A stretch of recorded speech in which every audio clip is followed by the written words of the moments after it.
Anytime a new Jedi Order member is shown to have survived Order 66, as it looks like may happen in the upcoming Tales of the Underworld series, a fan debate erupts soon after about whether there are too many survivors.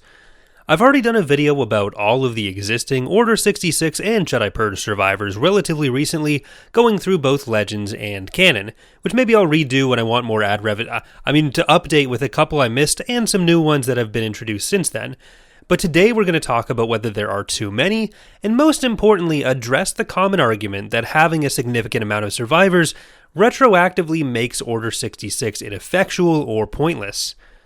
To start with, if you're just tired of hearing about them, that's your preference and that's perfectly fine. I think that as a storytelling tool, they've been through a few iterations, so I still think they bring something new to the table. Stories we've had recently, like Gungi with the Bad Batch or Cal Kestis and the Path and Jedi Survivor, with connections to the Path and Kenobi, show a pretty new side of what the former Jedi were up to in some cases, compared to a lot of prior material. And I think the kind of mutual aid we're getting into with the Path ties into a lot of the themes we've seen in shows like Andor. I always think that's pretty interesting. We've always had some stories about self-contained cells making it through, like Kukrooks in Dark Times, or the Altesian Jedi in Children of the Jedi, but a lot more modern stories are focusing on politically relevant themes of mutual aid. But I think this also points to what made Order 66 actually be so successful of a program in the first place. The real key of Order 66 wasn't reliant on killing every single Jedi. Even if 200 survived, which we still haven't really reached across both continuities put together, that's still a small fraction of the Jedi at their height, and it's a comparison that George himself has also made. 200 surviving out of 20,000 is only 1%, even if you never really should take numbers related to scale in the setting of Star Wars at face value, because they're almost always just a complete mess and whatever is most convenient for the story being told at the moment. Instead, the important part was in entirely dismantling the Jedi as an institution. If you think about the threat that Jedi posed to Palpatine, it wasn't necessarily about individual knights or even masters being able to walk up to him or Vader and killing either of them.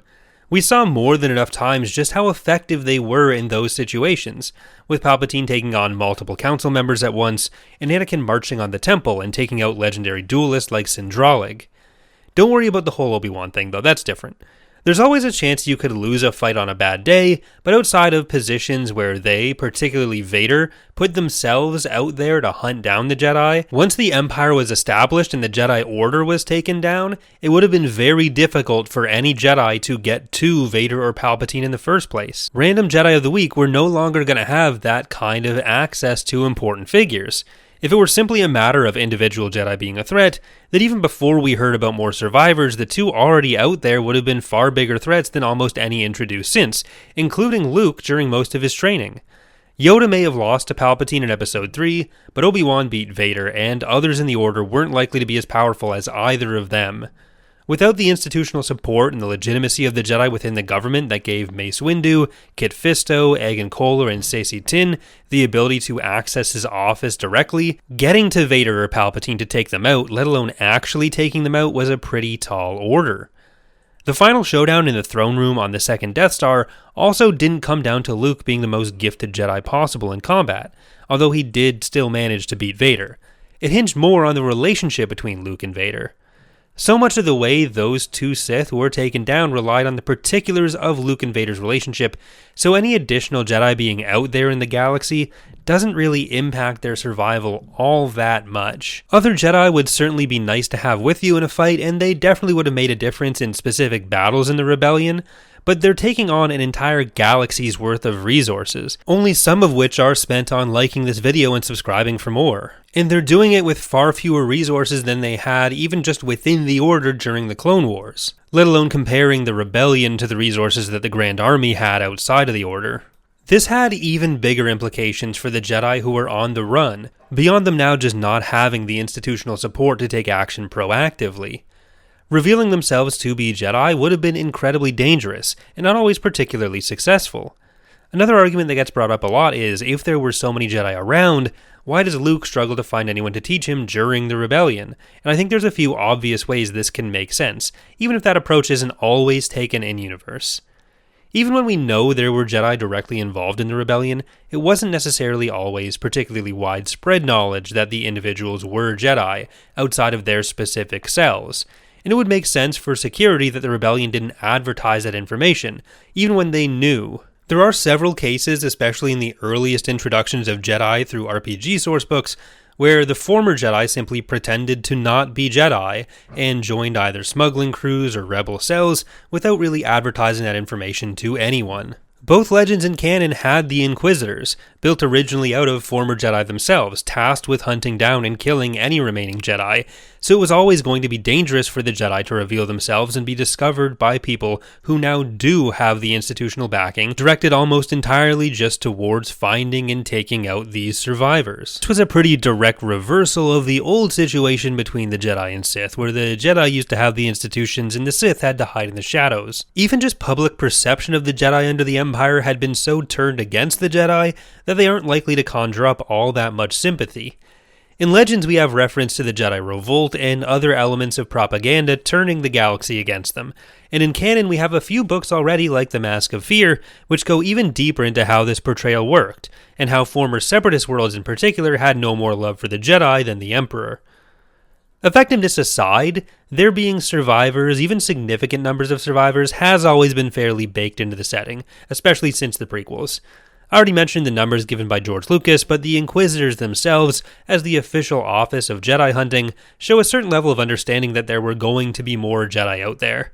While Palpatine may have had the dream of wiping out every single Jedi, and it's always nice to have dreams, he definitely understood that he hadn't immediately succeeded at getting every single one of them with Order 66, or even the purges that followed.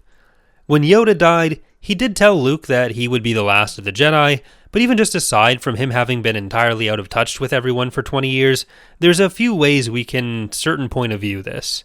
Aside from the galaxy just being a smaller place in the original trilogy, focused more on specific family connections, most of the Jedi who were still active had effectively stopped being Jedi.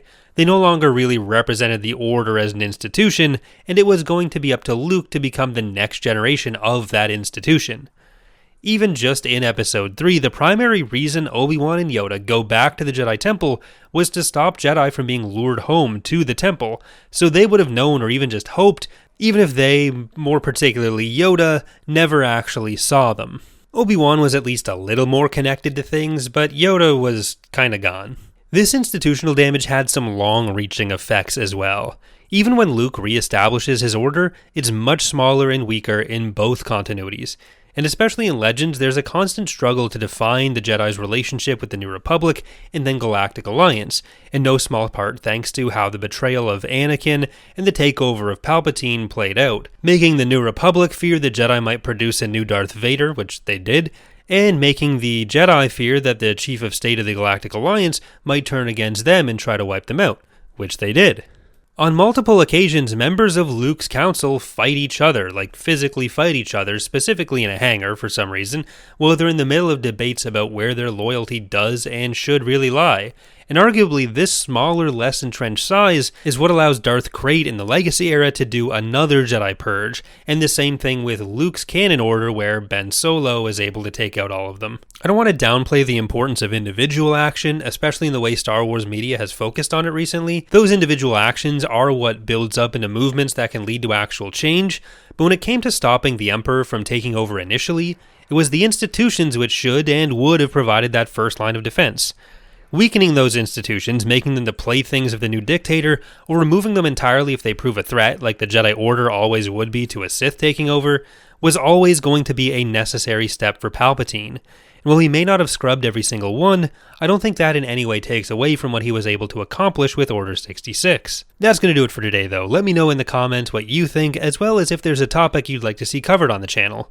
Remember to leave a like and subscribe if you did enjoy the video, and I hope to see you next time. Bye everyone.